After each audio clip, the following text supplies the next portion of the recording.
ആശുപത്രിയിൽ വെച്ച് നടന്ന സംഭവമാണ്. വാഷ്റൂമിൽ പോകണമെന്ന് പറഞ്ഞ് ആശുപത്രിയുടെ വാഷ്റൂമിലേക്ക് പോയി. അവിടെ വെച്ച് പ്രസവിച്ചു. ജനിച്ചു വീണ കുഞ്ഞിനെ ഒരു വേസ്റ്റ് കവറിനകത്ത് കെട്ടിയിട്ട് ശ്വാസം മുട്ടിച്ച് കൊന്നു. ചവിട്ടുകൂനയ്ക്കകത്ത് കളഞ്ഞു. എന്നിട്ട് തിരിച്ച് ബെഡിലേക്ക് വന്ന് ഒന്നും അറിയാത്തതുപോലെ ആ ഒരു സ്ത്രീ കടന്നു. പോലീസുകാർ കണ്ടെത്തി. എന്ത് ചെയ്യണമെന്ന് അറിയാതെ ഞാൻ ചെയ്തു പോയതാണെന്ന് പറഞ്ഞു കൈയൊഴിഞ്ഞു.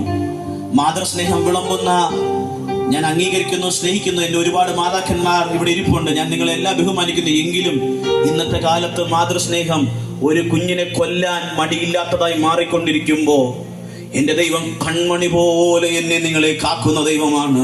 ഇന്നും ആ സ്നേഹത്തിന് ഒരു തരി പോലും കുറവ് വന്നിട്ടില്ല. ഒരുപക്ഷെ നിങ്ങളെ സ്നേഹിക്കാൻ ഈ ലോകത്തിൽ ആരുമില്ലെന്ന് നിങ്ങൾ പറയുന്നുവെങ്കിലും, നിങ്ങളെ മനസ്സിലാക്കാൻ ആരുമില്ലെന്ന് നിങ്ങൾക്ക് തോന്നുന്നുവെങ്കിൽ, നിങ്ങൾക്ക് നോക്കാൻ കൊള്ളാകുന്ന നിങ്ങളെ ഇന്നും സ്നേഹിക്കുന്ന ഒരു അരുമ തമ്പുരാൻ എനിക്കും നിങ്ങൾക്കും വേണ്ടിയുണ്ട്. തന്റെ സ്നേഹത്തെ ഞാൻ ഇങ്ങനെ പറയും: പാപമംഗലമായ പാരിതയിൽ പരമോന്നതൻ, പാപം ചെയ്യാത്തവൻ, പാപം അറിയാത്തവൻ, പാപമില്ലാത്തവൻ, പാപപരിഹാര പ്രായച്ചിത്ത പ്രാണയാഗമായി പ്രാണൻ പങ്കിട്ട് നൽകിയത് പ്രിയരേ. പ്രാണപ്രിയനോടുകൂടെ ഞാനും നിങ്ങളും പ്രയാണം ചെയ്യുവാനാണ്.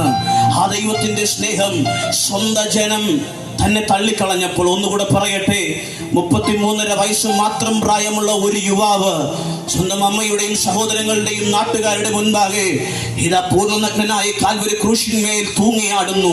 ചിത്രം ഇപ്രകാരം: മാംസപിണ്ഡം പോലെ തൂങ്ങിയാടുന്ന ഒരു സംഭവം.